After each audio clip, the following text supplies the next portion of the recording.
Alright guys, time to check out another Middle Eastern scent. This one's from Lattafa. It's from their Beit Al Oud collection, and it is Oud for Glory. So if you can probably guess, it's gonna smell like agar wood. So it's gonna be oody, oody, oody, oody, oody, oody, and it is.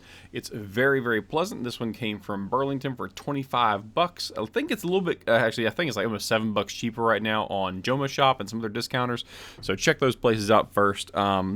But yeah, overall, this one was a pleasant surprise. I was not expecting to like the smell of oud right off the bat. And this is the first oud fragrance I've ever owned, and it was just very, very nice. I did not expect the sweetness. So, there's the box itself. Very pretty presentation, very nice bottle. It's obviously a clone. I'm not going to go into what it's clone of. I'm going to kind of judge it on its merits. The first thing you'll notice is, again, it's got a mediocre atomizer, but, you know, what do you expect for the price point? But it's a 100 mil for 24 bucks, 25 bucks plus taxes. Again, cheaper on Joma Shop, so it's a good price point for the milliliters.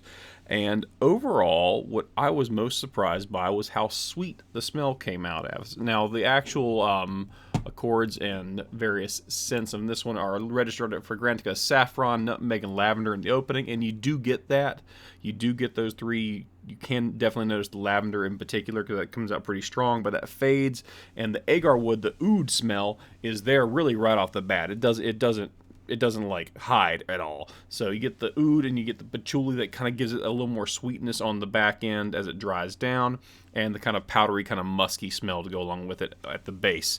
So, but the overarching, the biggest thing about this is that oud smell. And there's nothing else like it. It's like an incense with some cinnamon, with there's a whole bunch of different accords all at once to make this really, really just overall nice presentation. It is universally masculine. This is not a feminine scent in any way, although it is registered and is marketed as for women and men. I don't see a woman wearing this unless they do it ironically or they just happen to be very masculine. But this is a very masculine scent, even with the aforementioned sweetness. Now, here's the question. Is this a safe blind buy?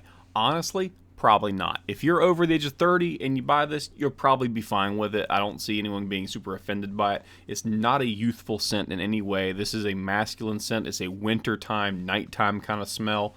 So if you're looking for something that's very youthful, it's not a youthful scent. It's not got that kind of sweetness to it. It's very earthy, cinnamony kind of sweetness that you get from this, from the oud. Again, it's more incensey, a little more smoky. So just keep that in mind. Now, that being said, if you like oud, if you like wood, if you like, it's not the same accord, but if you like Veveter, like Terre de Hermes, that kind of stuff, you'll probably be okay with this. It's a little sweeter than Terre de Hermes, but it's got that same kind of bite to it, that dryness, that cleanliness to it.